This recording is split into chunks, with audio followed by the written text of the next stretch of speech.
What's up, 12s? I'm AB Hasselbeck, and this is the Seahawks Collective presented by Hog Media. And it's not just any Seahawks Collective because it's the last Seahawks Collective without NFL football for the rest of the year. Thank goodness. And I'm joined by our Seahawks insiders, Brian Nemhauser, the Hawk blogger, Rob Staton from the Seahawks Draft blog, and Michael Shandugar covering the Hawks for The Athletic. We are so close to the Seahawks home opener against the 49ers. Mike McDonald's second year with this team, new quarterback in Sam Darnold, and an NFC West that is up for grabs, I think. But we will get to what these guys have to say about that. We'll give you our season predictions, some roster updates, injuries to go through, and what to expect for week one. So feel free to drop any questions you have for these guys. We'll be sure to get to it all. But guys, how are we feeling getting ready for the regular season? Rob, I know you're coming out. Is that right?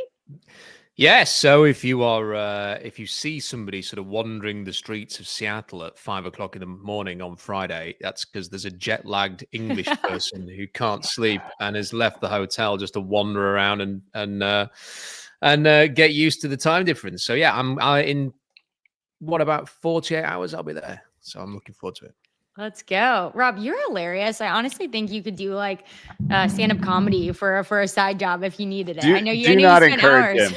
Do not encourage him, maybe. I don't know. It's pretty good. But I have one more fun question just ahead of this game before we get into the real stuff. But I know girls love to do game day outfits, OOTD. Do you guys have a special game day attire that you're going to be bringing out for this opening game? Ooh, I don't. That's a good question. I usually try to take a picture. Last year I took a picture of every game day outfit. I got in on the you're trend. In on this. Yeah. It was just cool to document. I be forgetting sometimes, like my job can get pretty monotonous, and then I get like bored or I get mad about having to do like silly stuff that's like not that silly. And I just gotta remember sometimes I have a cool job. So it's just like cool reminder. It's like, oh, this job's cool. I'm like at the Seahawks games every week watching football. But I do try to put something cool on, usually for like prime time. Typically, weather permitting, though, because like last year in Chicago, just bundle up, baby. That was late December, Thursday night football. But yeah, now that you mentioned, I might put something cool on. We'll see. But I'm also just like anti-suit in the press box too, so don't expect me to be wearing like a suit and tie. I can attest that best dressed in the press box when I'm on the road, because I'm not in the press box at home. Mike is on that list. Ari Horton, who wrote a fantastic article on Seahawks.com about Mike Robinson, is up there. So yeah, there's a few folks that she is fire with her fits. Yes, those are two that stand out. Oh, if we're giving shout outs, also in that vote is my guy Chris Whitehead for the PR department as well. Chris is fly that's just a fly guy. He's what's his Instagram? Kappaman31, I think. Go check out Kappaman31 on Instagram. My guy Chris is he's fly. He inspires me, even though he wears suits and I never will, but like he's very, very inspiring. Chris has got the shoe game. That's awesome. But Mike, just be careful. We're gonna be looking for those pictures. So maybe you got to get them all going this year during week one. But we'll see. I got you. Yeah, I usually have my man who scans us in take a picture of me every time in the Lumen Field one. In the road, it's like awkward. It's like they don't know me. It's like they think like I'm a fan who just like snuck in. I was like, no, here's my badge. I'm just like taking a picture. So yeah, I got you. Every week I try to remember if I can. I think I went 17 for 17 last year. So try to do it again. It's impressive. There's a lot of thought that goes into that. But let's get to the Seahawks rosters. Just some things to note from the roster and the practice squad today. Satala Mea signed with the Seahawks, who started 6 games with the Seahawks last season in place of Anthony Bradford, the other AB. Anthony Campbell and Jalen Gaines all signed to the practice squad. Gaines was the guy who blocked the kick to let the Seahawks tie against Pete Carroll and the Raiders in the preseason. So I love to see that from him. But they did this to make room for other guys the Seahawks parted ways with. Martinez, the running back, I know is a guy who might have shocked some people. 7th-round pick out of Miami and 2 other players. But Brian, what were your thoughts on just the Hawks keeping right over Martinez in this running back room? Well, he absolutely earned it. I mean, he was the better player. He seemed like the better athlete. He seemed like he saw the holes better. He might have also benefited from some better blocks that happened to be there when he was out there. So I'm not one that has written off Damian Martinez as a guy that's going to be a quality NFL player. But I think if you're just making it a true meritocracy and not worrying about where they were taken, Jacardier Wright was absolutely the better player during the preseason. Rob, do you have any thoughts on these moves that the Seahawks have made recently? Well, just before we came on, I saw a tweet from Brady Henderson suggesting that this is basically what amounts to a gesture from the Seahawks, that it's to give them some of these guys a payday. That if you're on the practice squad, I believe he said you get sort of 13 grand for being on the practice squad for a week, and because they were there last season, it would be a gesture to do that. I just wonder if that is the case. Do any other teams do this? Because it just seems as if Seattle does things a little bit different. Like there's constantly chopping and changing on the practice squad. Do other teams sort of do as many moves with that group as the Seahawks do to try and keep, an extended number of players in the circulation to keep them attached to the team? Because they seem to have a different way of doing things. And I guess if it keeps a broader number of players available and open-minded about sticking around, maybe it's a good idea. Mike, what do you think? Is that something that is typical or just the Seahawks? It kind of varies. John has a lot of what's goodwill is probably not the right word. He's just been around a long time. I don't even think of how many GMs have been in their job longer than John. Is it just Jerry? Only Mickey Loomis. And Saints. Yeah. So you basically only got 2 cats, and then I think Howie Roseman has been in as long as John, I think, right? So you can get maybe ownership to be a little bit more on board with just your plan of action of things versus if you're like a first-time GM or you're like a nerd GM, like the Vikings GM was. I think he came from like a different background than just like, I used to be a scout back in the day when we was on typewriters, that type of upbringing. So it just kind of depends. Every GM, every team does it differently. Every team has like different relationships with their underlings to the GM. Like John, I do know, really leans on those guys quite a bit. And you'll notice it too in his press conferences, even now I've mentioned it. We'll be like, John, what do you think of this dude? And if you notice, John doesn't say anything about what he thinks about the guy. He'll just shout out the person who put him on their radar. Like, yeah, Willie said he's good, so we got him. Or, Trent said he can block, so we got him. And not to say that John doesn't scout the guys, but you can tell that if someone stands on the table for insert bottom of the roster guy, you might get that person to come back and leave and come back and stay, blah, blah, blah. Like John's big on the relationship part about that. But I think you only get the benefit of the doubt when you've been around for so long. Maybe that like a year 1 or year 2 GM, the owner might be like, do you know what you're doing? What's up with all this roster change? Yeah, I know it's a business for sure, but there are some other adds to the practice squad. I know, more importantly, the 55th man roster, but let's just focus on the practice squad. D'Anthony Bell, veteran safety, as well as Shaquille Griffin, the cornerback, also a veteran. Is there anything noteworthy about these guys or anybody else that Seahawks fans should know about? I would just throw out there the Shaquille Griffin thing is very much like the Artie Burns thing of the past few years. Like they've done this before, and it's a way partially to get around guaranteeing the veteran contract in the first. But I think Mike might remember better than I do, but like I think they paid Artie Burns like a full salary during those weeks, like not a practice squad salary or something like that. There's some kind of deal where they were keeping him around even though he's on the practice squad. And so I would expect Shaquille Griffin to be back on the 53 probably in a few weeks, similar to the way that happened with Artie Burns. Yeah, you can manipulate the practice squad. I have to go back and look. You can like pay guys what they would make if they were up and keep them around. It's usually what I do think it speaks to in both of their cases. I think both of Shaq and Artie are from Florida. And Shaq, who has small children, I think, who are still back in Florida too, is like the culture of the Seahawks. That guys are just like, I'll just hang around here, making 10 G's or whatever, 13 G's, which sounds like a lot to like the average person with the NFL. That's like damn near pennies. I think about like guys, they've had some veterans who just kind of hung around here, who just like, I like Seattle so much, I'll just stay around on the practice squad because I like this environment, this culture, blah, blah, blah. Snacks, I think, was like that for a little bit. It helped that Quandre was here. I can't remember Snacks' real name, but yeah, big D tackle. Yeah, Damon Harrison. Yeah, he was like that. Jason Peters, he was around so long the last couple of years. I was like, I remember asking somebody one time in the locker room, was like, does he have like a family? Like, why is he here? He's like 41 on the practice squad. But guys, it's that training camp weather. Come on, it's that training camp weather. They don't know what they're in for later. That's later the thing. JP was here until like the whole year last year. I'm like, dang, man, never got called up. I don't think either. It's just like, but then some guys just really just believe in just being around this organization. They feel like if I do get the chance, I want to get the chance here and make the most of it here. So yeah, I could. It really speaks to Shaq too, because again, I think he's got small kids that aren't here. Maybe they're here, but if not, they're like really far away. It would make far more sense to him to be like on Jacksonville's practice squad. But no, he's like super far away because he likes it here. It's good. Well, let's cover some injury updates before getting into season predictions, because there's actually a lot of good news here. The Hawks seem healthier than they have been in the past coming into the regular season, which is very exciting. And some guys that I thought I'd want to check in with you guys about. But let's start with the guy who should have a major impact on this offense. The 5th rounder, Torrey Horton, coming off an ankle injury a few weeks ago. Rob and Brian and Mike, what's the update on Horton right now?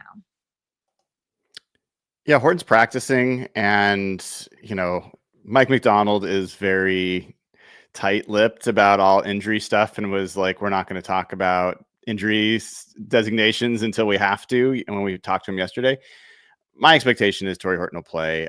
I never thought that the ankle injury was that serious. I think they were just being cautious with him. And so my expectation is he'll play. I think the bigger question there is, will he return punts? And I know a lot of people reacted to the depth chart that came out today that had him number 1 in the depth chart. They don't list practice squads guys on the depth chart. And I still think there's a really good chance Courtney Jackson, who they signed from Denver, will end up being the guy returning punts. But we'll see. I am a little more risk averse than some of the coaches. I would rather not have Torrey Horton's slender ankles be subjected to punt returns, but that's just me. Shoot, Mike, I'd what do have you him out think? there. I like it. I like having him out there. Well, also because I just don't think he'll get that much burn. Is like this is a very much a 2 receiver offense. Not to say the 3rd and 4th guys won't play, but I just want to see Torrey out there selfishly. And I watched a lot of bad special teams last year in person, so it would be really great if the special teams if the returners were like dynamic. And I think Torrey could be that. I didn't watch, and I love myself, so I don't spend my Saturdays watching Colorado State football.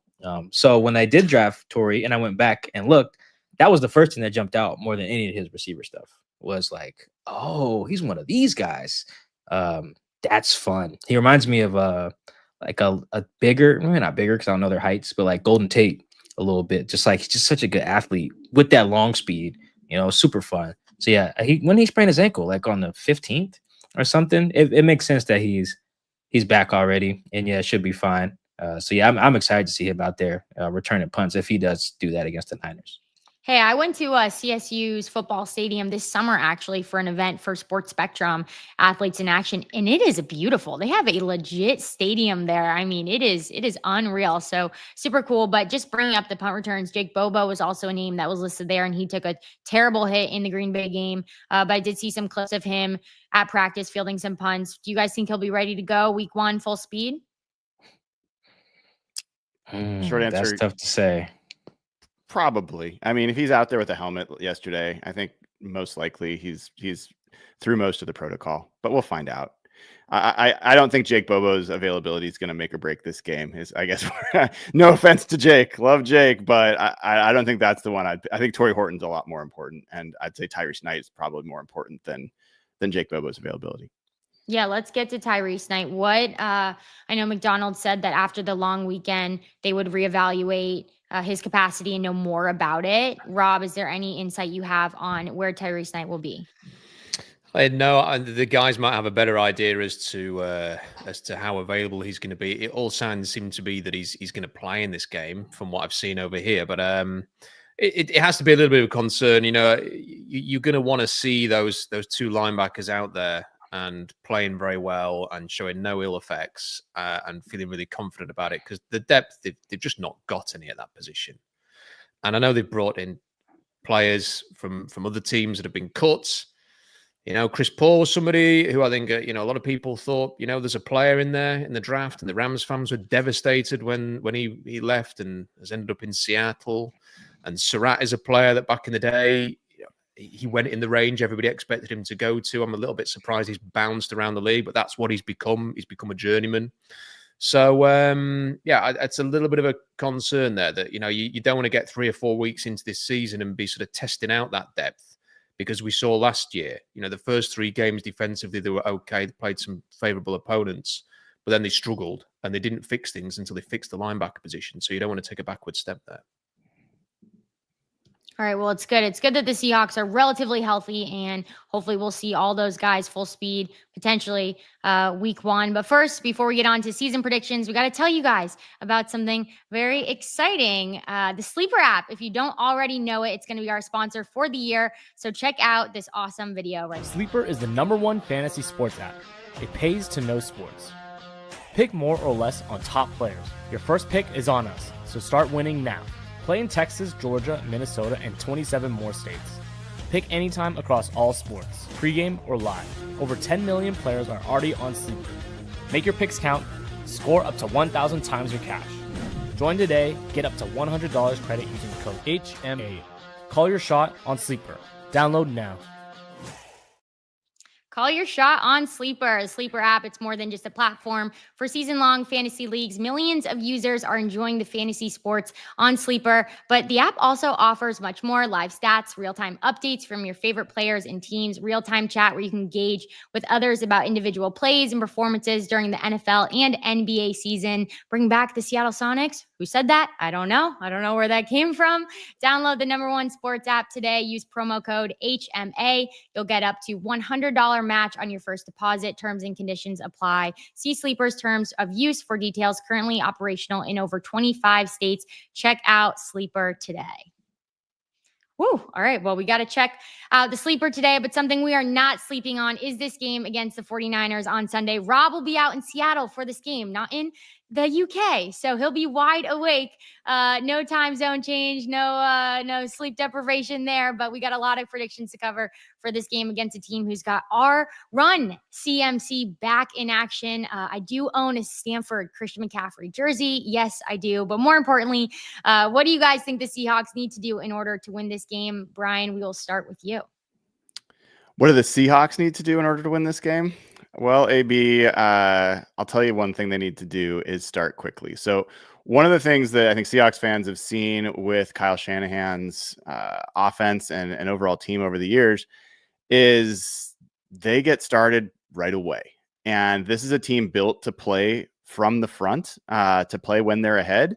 And interestingly, they haven't necessarily done well when they've done that in the Super Bowl, which I think Seahawks fans also appreciate. But you can remember just a few years ago, first play of the game, Pete Carroll was still coach. They run it. I think it's a wide zone to Christian McCaffrey, 70 plus yards, either scored a touchdown or almost scored. I can't remember, but it was like first play of the game.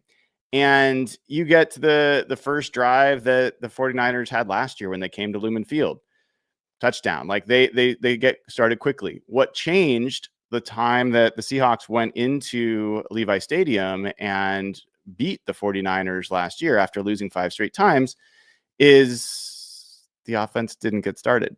And then it didn't get started. And it took the whole game, and it took a lot of good fortune with Juwan Jennings making a lot of plays for them to even score 17 points in that game. So if you can start out even-footed, not even ahead, but even-footed with this 49ers team for a quarter, I think the Seahawks stand a very good chance. I'll save some of the other stuff for the other guys, but that's where I would start, is with the start. All right, Rob, what are you thinking? I think that's a very good point, Brian Mays, because the last game I went to Seattle to watch was, funnily enough, against the Niners, and it was on Thanksgiving Day. And I can remember very early in that game, it felt like I've flown a long way here, and the game's over in the first quarter. I remember turning around to the guy sat next to me, and suddenly, when the Seahawks playing badly in that situation, I found myself becoming very Yorkshire. So that's where I'm from. Like my Yorkshire accent sort of changed. I was like, oh, bloody hell. And then he started talking to me about, where I was from. And that really was the conversation for the rest of the day, because the game was finished. So I think, the fast start, look, you've got to block Nick Bosa, haven't you? He's a sensational player. It's going to be a real early test of this offensive line. So can they protect Sam Darnold? That is going to be, I think, a major talking point. Is he going to get the time in the pocket? Are they going to be able to run the ball? Look, we've heard about how much they want to run the ball. We've seen a preseason game where they ran all over the Chiefs. But we listened to Pete Carroll say for years, we want to run the ball. We want to be a physical team. And then when it actually came to the games, they wouldn't run the ball. Last year, under Mike McDonald, we want to be a running team. Ryan Grubb didn't run the football. And sometimes these offensive coordinators, they can have the best intentions, but when the game's going on, are they actually going to commit to the identity that they've talked about, banged on about all summer? So let's see that established. If you get behind in the game, like Brian says, you ain't going to be able to just rely on the running game if you're 10-0 down, 13, 17-0. You're going to have to chase the game. So they have got to keep it tight early on. They want to establish that run. They've got to protect against Nick Bosa. And it'd be really good to see some signs from this defense creating pressure early on. Can Leonard Williams start this season where he finished last season? He was one of the best defenders in the NFL by the end of last year. I'm looking at him to just carry on where he left off. If he can do that, probably brings your edge rushers into it more, and then you can put Brock Purdy under a lot of pressure. Yeah, that's what they got to do. They need Leo to disrupt Brock Purdy and the whole defense to make him uncomfortable. But this is a team that the Seahawks are super familiar with.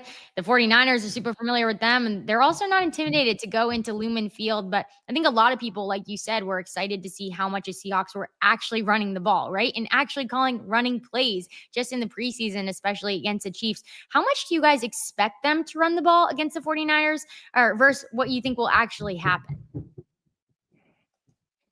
I expect quite a bit. I believe Clint.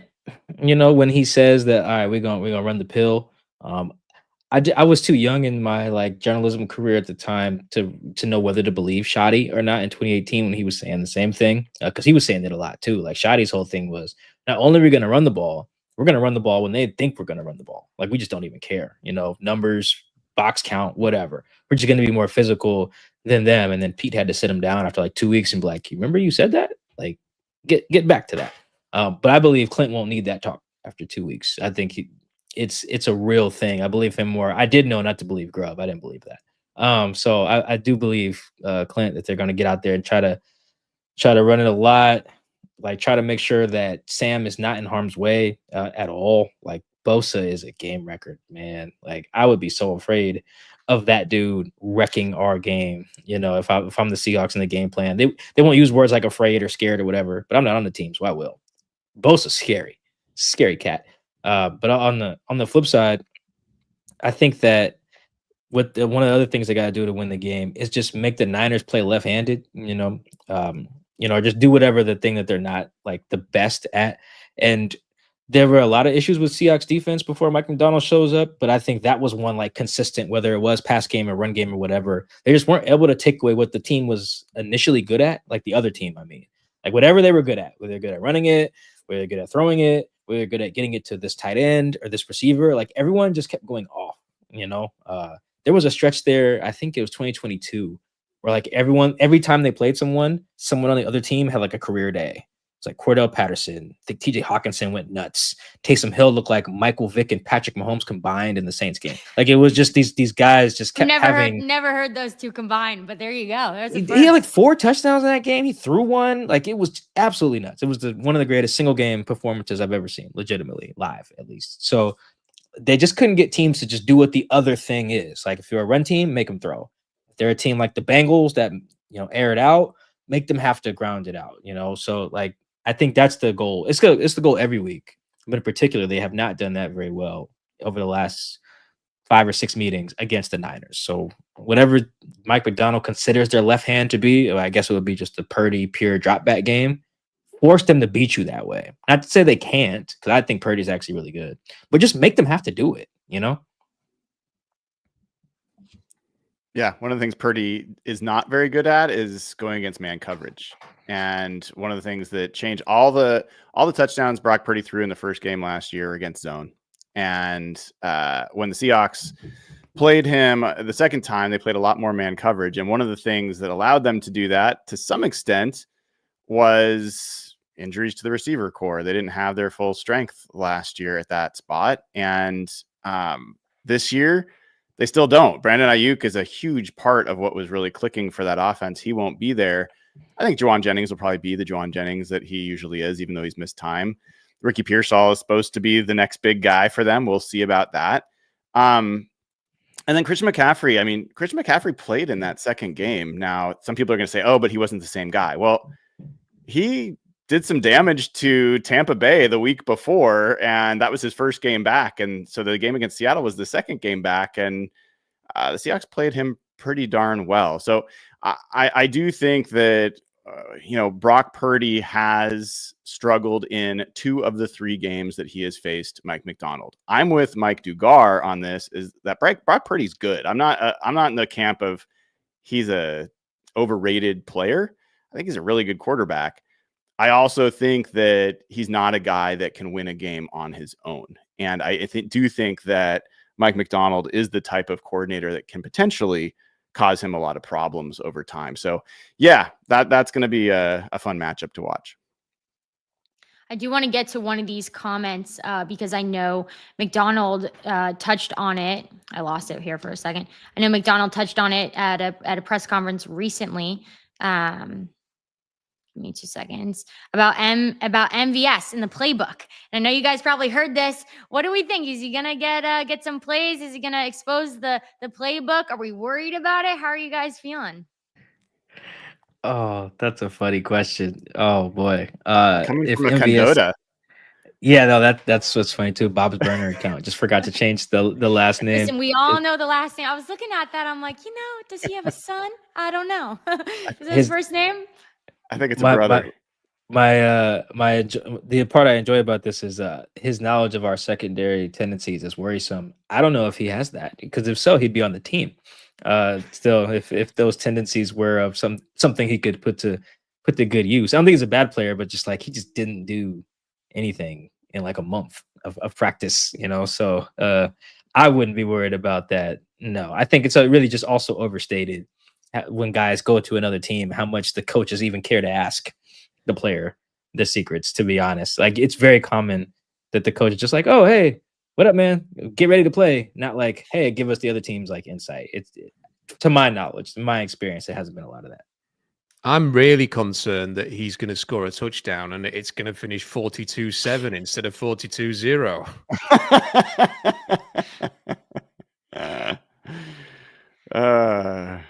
All right. I'm encouraging Rob now. We will see. We will see if the intel reaches anywhere of note. But let's get to a little bit of what you might expect, because I know we probably didn't see everything in the preseason. The Seahawks aren't going to run it all out for us. Is there anything that you guys are anticipating with this offense that maybe we didn't see and fans didn't see in the preseason? Rob, what do you think? I'm going to pass. Michael Sean appears to have. I do. He is musing on something here, so I'm interested to hear what he's going to say. I have one on each side of the ball, but to stay with the offense here, I would like to think, this is more wishful thinking than something schematic that I saw, but I would just like to think there would be more of a downfield presence in the offense, and because it really just wasn't. I do think that's why someone like MVS is just not here. It just was. That's the thing he was signed to do, and just couldn't do it, So so disappointing as well. It just kind of speaks to like a weird post DK plan there of like finding a field stretcher. But anyway, so I'm hoping there's more of that in the regular season, just right off the bat too. I kind of want to have to see that get warmed up, like right away, be able to generate explosives. It doesn't have to be a bunch of go balls, right? This isn't the first half of the 2020 let Russ cook season, right? The teams are smart. They play 2 high shells. Like, I get that. But you do have to be able to generate explosives through your passing game. Ideally through multiple players too. If you just have like the one explosive dude, that's not super sustainable either against like a competent defense, So I really want to see that. We didn't see much of it in the preseason. Didn't see a lot of it. Didn't see it really at all from the first team offense in that Chiefs game. I just need to see that. It's not to say that they're doomed if they don't have it, but I'm really like itching to see that. We didn't see it in Green Bay either, for what it's worth. Like, weren't really able to push the ball downfield and get a lot of explosives against them, at least the first team offense, that is. So I'm hoping that that's on display here. Like, it would be really nice. It'd be fun. It was all the explosives that the Niners have gotten on the Seahawks defense in recent years, which is a lot, with multiple quarterbacks to multiple different players. It's kind of crazy. Shoot, you're getting Ross Dwelly explosives. It's nuts. Hopefully the Seahawks can counter back, like first drive, give me something like to really get the crowd rocking like early on. I would really like to see that, because we didn't see it much this summer. What's interesting about that, Mike, is that you look at the 49ers, and Rob, I'm sure you've got thoughts on this as well. Their secondary, you've got Upton Stout, rookie. I like him, but he's a rookie playing nickel. You've got Renardo Green in his second year, who didn't have a great first year, but it's a promising player, but still pretty inexperienced. You've got safeties, Jason Pinnock. It's no great shakes. And then Marquise Siegel sounds like he's going to be their other starting safety, another rookie. And look, even if those guys are all great, I still remember seeing Earl Thomas, one of the best safeties, maybe the best safety to ever play for the Seahawks. Now, Kenny Easley, I know all of them, they're all great. But his first few games, like, that guy made some bets that did not pay off well. So if you're going to get some of these young players on that defense for explosive plays and coverage mistakes, first game of the season on the road, Lumen Field, seems like a pretty good place to try to bait them into some of those things. Yeah, the other thing I was going to bring up was kick coverage, just because, the special teams issues against Kansas City were there. And I don't think there was not really much of a reflection of whether that had been fixed in Green Bay. I don't think there was many opportunities to show that. So I want to see an excellent game of special teams this weekend that is a very different and stark improvement to what we saw against the Chiefs. Well, I know you guys said that the Seahawks and most of us are anticipating will run the ball a lot, but I want to know, who do you guys think will lead the team in targets? If it's not JSN, I'm assuming all of you will say JSN, but who do you think will be leading the team in targets for this first week 1 game against the 49ers? Brian, do you have a guess? I think it's going to be JSN. I do believe that the tight ends collectively might be more targeted than the receivers in this game, though. That wouldn't surprise me. But it just depends on how the 49ers are playing them. I'll just disagree for the sake of conversation and say that the Niners are going to put a lot of attention on JSN, and that Cooper Kupp will end up being the beneficiary of that. Yeah, I gotta watch. I wish I could watch more Niners preseason tape, but I just have like other stuff with my life to do. But I'm very curious how they play the Lenore JSN thing, because like that's their guy. And in previous defensive coordinators, I think, how you say Lenore's first name? Somebody help me. Is Diamador? Ooh, see, I butchered that. Diamador. He has a lot of letters in that name. He's like their guy, and previous defensive coordinators have had their CB1 follow the Seahawks wide receiver 1. It's just usually DK and Travarius, that name I got. Travarius Ward, usually following DK. I don't know if Saleh will do that with JSN, because that will probably impact the answer to this question. Not to say Sam just won't throw at Lenore. Like, I don't think he's afraid of him. He's not scary like Bosa. But you just do have to be smart, because he is a good player. And if they are going to do that, that's where you do see someone else is going to have to make plays. I don't know who that will be, because I do actually have some legitimate concerns about like everybody else's ability to get open. Maybe against all these DBs that are like barely old enough to rent a car, they should be fine week 1. But just like long term, I am a little bit worried about that.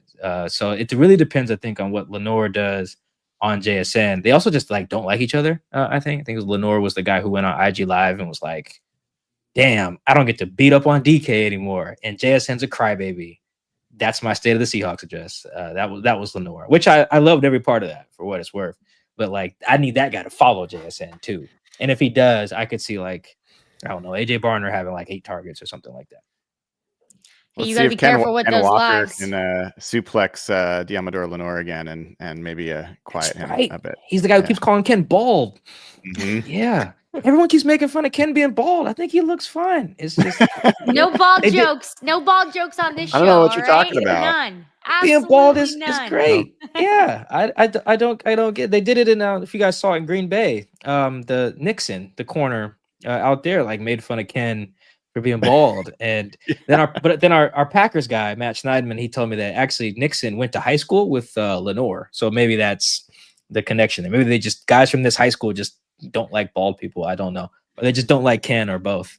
But yeah, I forgot about that beef. But when Ken runs in for his second touchdown on Sunday, maybe someone could, pretend to polish his helmet. Absolutely. Absolutely. Yes. Hey, I'll give you guys. We need this rivalry stuff back. All the pettiness, the joke. Like we need that. We need to get that. I'm all for all of this stuff. Listen, no bald hate on this show, especially coming from the Hasselbeck house. We have a lot of bald men. And, it's a little funny story is that because my dad, does on-camera stuff, has been on TV, done a lot of media, he knows how to put makeup on his head and on his face. And so when I first started doing media and doing on-camera things, my dad came to me and said, hey, there's this stuff called powder.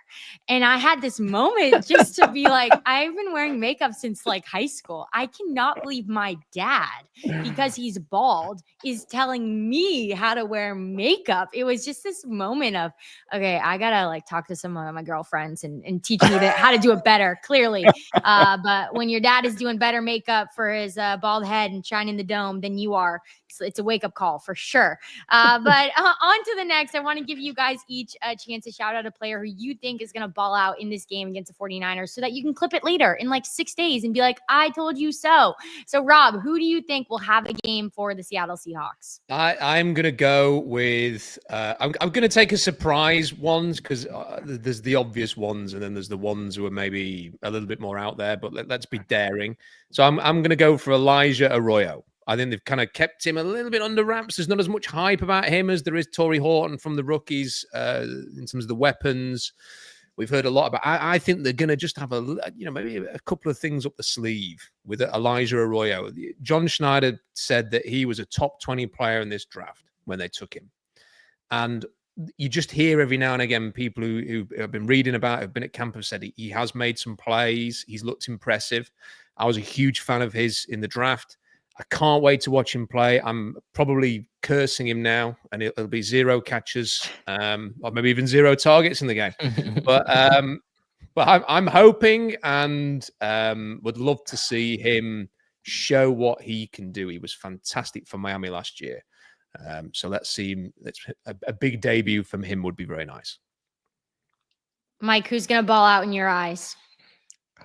Yeah, I think the Niners defense is weird to project here, and because it's so young, I'm glad Brian rattled off all those guys. There's a lot of young dudes, a lot of rooks too. It's like they're really rolling the dice on this thing. But that's what's happened when you have all that cash spending that they had. You got to recalibrate. Anyway, I say all that to say I'm going with Ken. I do think that I really just believe, just in general for the season and for this game, if Kubiak is right, if John is right, if Mike McDonald is right, and right, I mean about all of this stuff with the offense and the run game and the use of a fullback and the identity and the wide zone, if they're all just correct, everyone hits it, all the buttons are pressed, then Ken's going to go nuts.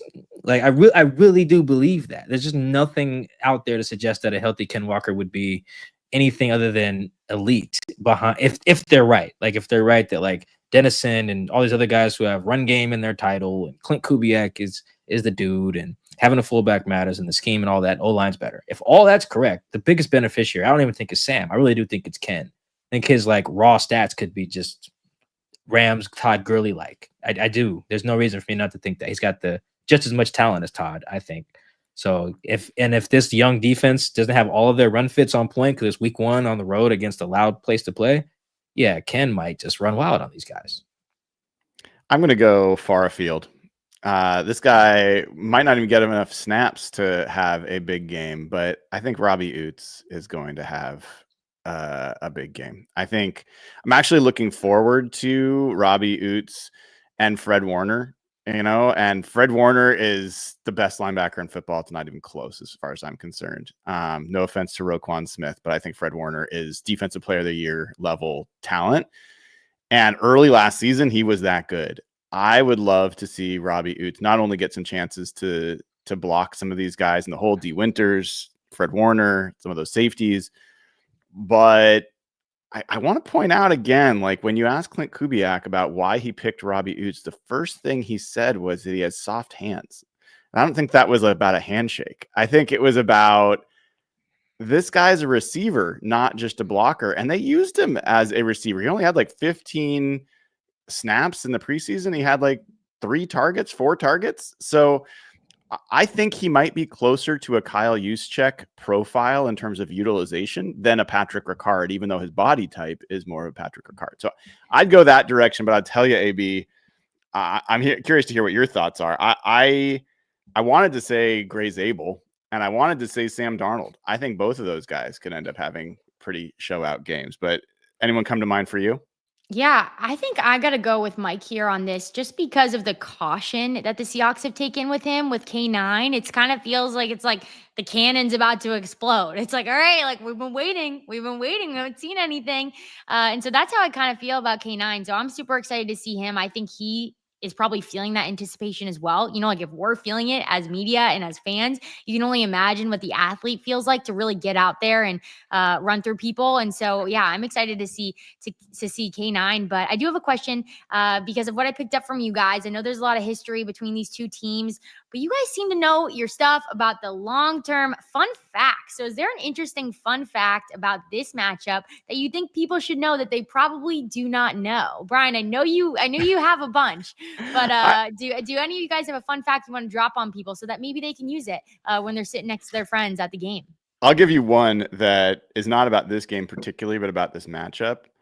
If I was to ask you which player in the history of the 49ers has the most passing yards in a single game against the Seahawks, who would you guess?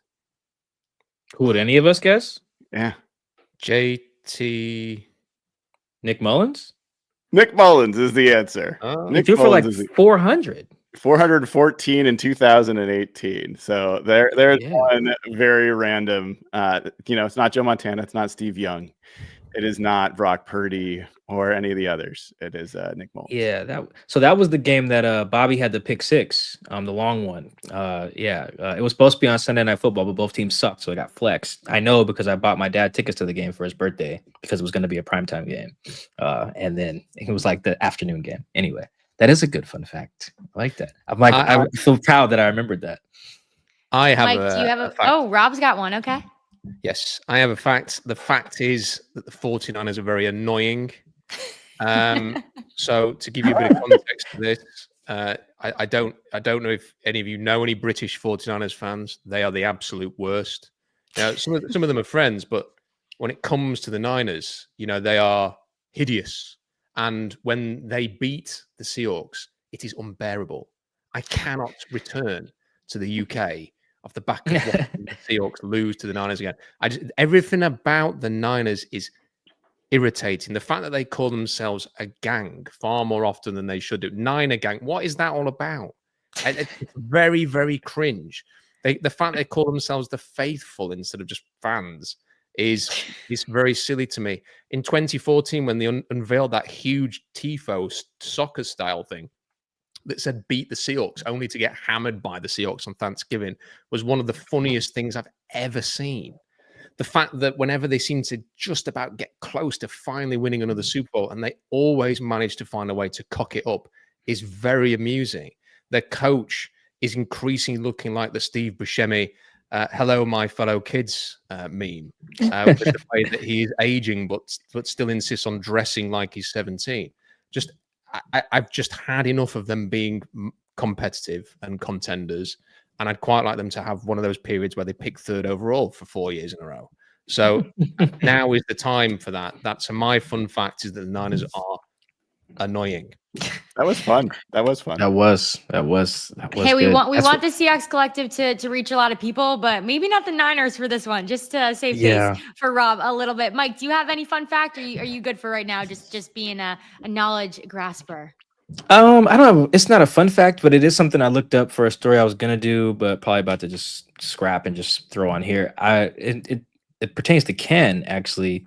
I was wondering when I just said, like, oh, he should have a big day. Has he ever against the Niners? And the answer is no. Actually, his highest rushing total against the Niners is 63 yards. Like, that is, wow. I wouldn't have thought that. Like, I can see why he's probably really like ready to go against these guys. He and DK and a lot of those guys, but those guys who are part of that losing streak, like, you could see it wearing on them. It's like, I'm tired of losing to these guys. And even Ken in particular, he's lost and then not played super well, or just at least not produced. I don't want to call those his fault, but yeah, that's staggering to see 63 yards. And yeah, he's 1 in 5 against the Niners, 1 in something like, yeah, that's rough. That's rough. I didn't think he had been that unproductive against these guys. Yeah, that's a real thing, whether it's an individual player or a team. You think about how the Bills feel with the Chiefs, right? In that AFC Yeah. conference. Like sometimes that can really propel you, determining how many years it has been or what your historical performance has been. So we'll see if K9's able to shoot out of the cannon like we're expecting him to. But we have some season fill in the blanks for you guys tonight. So we'll start with the first one. Seahawks will reach their ceiling if blank. Brian, let's start with you. Top 10 rushing offense. I'm going to stick with that. I think the defense is more predictable and projectable, but there's going to be a lot of talk about Sam Darnold. There's going to be a lot of talk about Clint Kubiak. There's going to be a lot of talk about all sorts of other players, but I don't see any permutation of this season where it ends up at the top end of the variance without being a very good running team. And so, yeah, I think that's the key. I also just want to share, for the Niners fans that have found their way into this chat, your insecurity, it's showing. So, I'm glad that you feel the need to come over to the collective. When Mike and I were in San Francisco last year at Santa Clara, actually, for that game where the Seahawks won, that stadium was less than half full. Like, this was a game that was for a chance for the 49ers to climb back into the division race. And it was like a lot of red seats. So if you're such a big fan of the team, maybe actually attend their home games would be a suggestion. But I'll leave that at that. No, Brian, they were just dressed as Red Seas. Yeah. The IQ might be similar, but we'll see about that. Oh, boy. Yeah, nice. Oh. Okay, Rob, the Seahawks will reach their ceiling if the offense can very quickly establish itself in the way that perhaps a little bit quicker than the defense did last year under Mike McDonald. I don't think it's going to be just hits the ground running and perfect. I am optimistic. I think maybe Brian made this point last week that, Kubiak and the New Orleans Saints offense last year exploded. And then it was only when things derailed, only when everyone started getting injured. So, there is some optimism there that it can start quickly. But, if by sort of week 4, week 5, you can really sort of see this sort of come into the fore, you can build into the season. I'm really confident the defense is going to be, very, very good. I'm optimistic then that they can get things going. So I think it's that offense living up to the quality of the defense and creating a complete team. And as I maybe mentioned earlier, the special teams doing its bit as well. I think if they can do that, if they can complete the circle, as Pete Carroll might say, then I think they've got a chance to have a really great year. Let's see. That leaves me. Seahawks reach their ceiling if John Snyder is right. And I put a lot on. I'm probably really hard on John. Not probably. I am really hard on John. Just because I think there's just been a lot of like missteps along the way to get them to this point of like not fielding offenses that run the ball and just bad defenses, and just it's not just him. It was him and Pete doing a lot of just bad stuff. But now Pete's gone, right? So, and then they still had some of those same problems. So I think that John has he's taking a lot of gambles, as GMs do, on just personnel, on staffers, on like philosophies on how we do things, when to pay people, when to not, who to pay, how you operate in free agency, how your draft strategy should go. Like, and if you listen to John, like he's very he believes in his process on a lot of things. Like, this is how we should do stuff. I understand this is going around the league, or I understand this result didn't go our way, but this is how we do A, B, and C. And there's been a lot of like rolling the dice on stuff and insisting on like, trust me, I know what I'm doing. The O-line is like the one that stands out the most, but there's a bunch of examples. But I think if John's finally just like, okay, I'm right about this, and that. I'm right about how we do. Right about like, this is how we needed to build our draft board. When the draft board's been bad before. Like, I'm right about this is how we needed to approach free agency. Like, I'm right to spend this amount of money on a Cooper Kupp and a D-Law. And I'm right to, like not do much on the O-line except just change the staff and put Gray's Able in there. Like there's a lot of like, I think like personnel decisions that I'm putting on the GM, and also the decision to hire Mike too is on him too, which I think is a good one. But like their ceiling is dependent on him being right about that too. Like right about, all right, I get the old guy out of here, get the young dude in here. That's a fine decision. Whatever you do it, that's your decision. Whatever. But to hit the ceiling, you gotta be right. Like, our ceiling was not where it was going to be with Pete. That's like the thought, not my thought. Just like that's what the thesis is. We can't hit our ceiling anymore because whatever the stuff that Pete's doing, because that's all they changed was Pete and his staff. John's like, all right, we can hit it if we hire this Mike McDonald dude. Cool. I'll listen to you. I'll hear you out, John. If he's right, you hit the ceiling, because that's what the change was about. The ceiling, getting back to winning and competing for championships. So if John's right, they hit the ceiling. He's been wrong about a lot of stuff, he and Pete, to be clear. But if he's finally right about how you build your O-line and their draft, some of the subtle changes in their draft philosophy and the decision to keep everything but the coaching staff, after the 2023 season. If he's right about that stuff, then the 2025 Seahawks will hit their ceiling. They'll hit it this year too. Like if he's really right, it won't take very long. Yeah, I'm right there with you, Mike, and more specifically about if Sam Darnold is who they hope he is, right? And if Another he is gamble, who John, yeah. right? And nationally, he's taking a lot of heat, and nobody is really rooting for him. Like they are really focused in on those last few games that he had in Minnesota, and not really focused on his potential future here in Seattle. So I think for me, the ceiling has got to be if he is who they hope he is, and if he can help the Seahawks move the needle, host a playoff game, because if you're hosting a playoff game, you're hopefully going to win in Lumen Field. But just this month of September, next fill in the blank for the month of September, sound the alarm if fill in the blank. Rob, sound the alarm if the offensive line is the same old offensive line that we see in Seattle. That if they just cannot block, whether that's protecting Sam Darnold or getting this run game going, if that line can't function, then at that stage, maybe the Seahawks should consider not playing with an offensive line anymore, because what else can they do really to try and fix this lingering issue? I guess they could just go and start throwing money at it for, an average player's getting elite money next year, which is often the case in free agency. It's very rare that Joe Tooney at the prime of his career is available on the veteran market. So I think that's it. They seem to have got a group of young guys who maybe could grow together. Chemistry is so important, that offensive line. If it isn't going to work now, I just think those of you with hair will be pulling it out.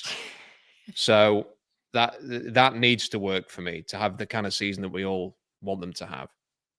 Everyone will be buying the Matt Hasselbeck makeup line. yeah, I still don't know what he uses. I think it's like MAC. I don't know. I got to get on it though. Clearly, it's better than what I'm doing.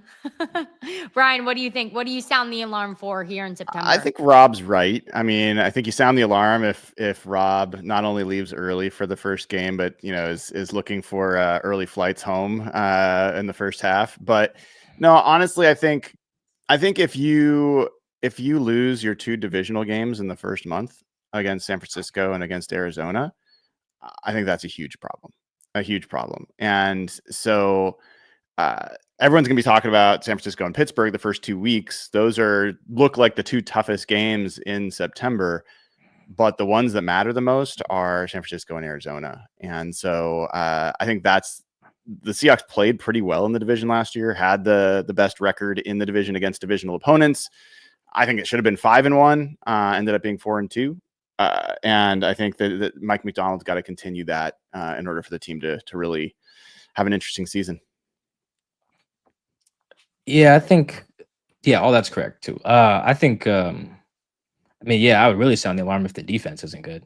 Because then it's like, yo, what's up with this Mike guy? Because maybe I'm just a cynic, but I'm kind of viewing this still as like a trial period for the head coach. Like there's some stuff that's like, I do think Mike's the right guy, but there's still just steps to prove all of that as well. Like offensively, hiring the right guys, getting special teams correct, too, on all phases. They had some really wonky special team stuff last year as well. So, but if the first month, if the defense isn't like really good, to be honest, I'm like, yo, what's going on here? Like that means something has gone pretty wrong, because even if I think their 11th best player on defense is probably like Tyrese Knight, which that means your defense should be good.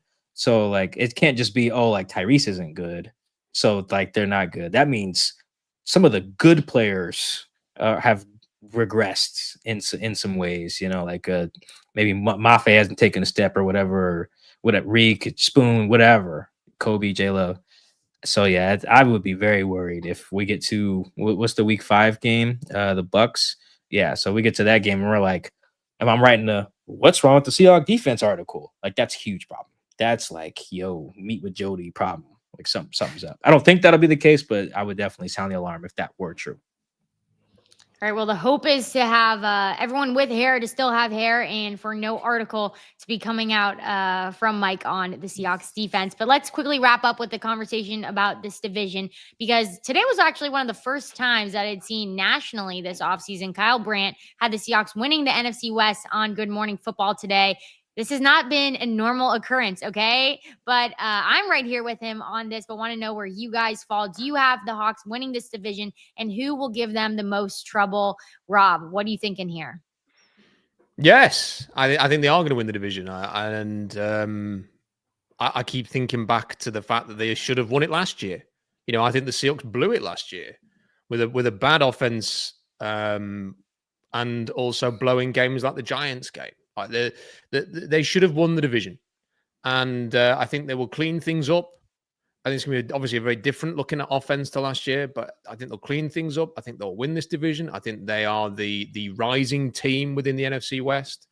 I think it may well be a competitive group again. You know, the Cardinals will be able to beat anybody on their day. The Rams will. The Niners may well do. But I do think it's going to come down to LA and Seattle. And I think this time it will be Seattle who comes out on top. So I'm going for a Seahawks NFC West victory this year and into the playoffs. Mike, are you riding the Rams hype train like most people nationally, or what are you thinking here? I really struggle with who's going to win the division. I go back and forth. Like, there's an argument for the Seahawks, like having the best defense in the league, let alone the division, and just like a decent enough offense, like the 14th best offense, right? And like a top 3 defense that should win it. But I could also make an argument that the Niners have a really good offense this year and like a decent enough defense. I think it'll take a while for all those young guys to hit, but just like decent enough. Maybe they have like a top 6 offense and then like a 16th defense. So I could get it done. The Rams could easily have a great offense. Stafford doesn't need any more epidurals. And like the best D line, you know, in the league, and that should win it. So I'm not sure. I think if by default, I'd probably go with Kyle Shanahan and Robert Saleh down there, betting on them to figure it out. That would be my like tiebreaker a little bit. Just like that is a really good head coach, OC and DC combo down there, and they've got some continuity down there on the offense that I think might tip the scales a little bit. So I'll take the Niners by like a week 18 result. And Brian, I'm going to throw you a curveball before we have a super chat for you coming from David about 4th downs. What are you thinking on the offensive coaching staff having the Seahawks go for it on 4th downs? I don't think that they're going to go for it more often. I think that they were already, Mike Macdonald was one of the heaviest coaches for going for it on 4th down last year. They just weren't good at it. And Mike Macdonald would like them to be good at it so he could do it even more often. So I think they'll continue to do it. And despite what everyone's saying, I do think Jalen Milroe fumbling 3 times is in their head. And if he does that again early in the season, I do think that will have some impact on their calculus for all this, because I think that's part of what they think is going to be different in short yardage. So we'll see. I do think Mike Macdonald's pretty aggressive in that regard. We'll see. Yeah, ball security is very important. Let's get to one more of these super chats before we wrap up tonight. Looking forward to a close victory. What do we think? I'm not looking forward to a close victory. I mean, look, I'll tell you this, AB. I have been very honest in past years about the fact the 49ers had the best roster in football, extremely well coached, were a juggernaut, and outclassed the Seahawks. Like, there's no question, for years that was the case. I don't think anyone should look at this Niners team and be intimidated by it. I think they have a good quarterback, a good coaching staff. They have some great play. If you ask the best players in the division, might be like 5 of the top 7 or 49ers. Like, I do think they have really supreme talent, but they also have the biggest holes. So I think this Niners team, it has weaknesses where the Seahawks are trying to be strong. I think the expectation should be the Seahawks win this game with some comfort. And that doesn't happen very often. And that's certainly not what the point spread says. But that would be, I mean, that's my expectation going into it. All right. Well, you guys will have to wait to hear. You got Brian's game day take, but you have to wait to hear what he thinks about the division until next week. But we only have to wait 6 more days until the Seahawks get back into action. The guys and I will be here 5 p.m. Pacific time, 8 p.m. Eastern time, and whatever time that is in London with all Rob's friends cheering him on throughout the Seahawks season. But we're jacked up for the season. I can't wait for kickoff against the 49ers. Thank you guys all for watching the Seahawks Collective. I'm Annabelle Hasselbeck here with the guys. Go Hawks.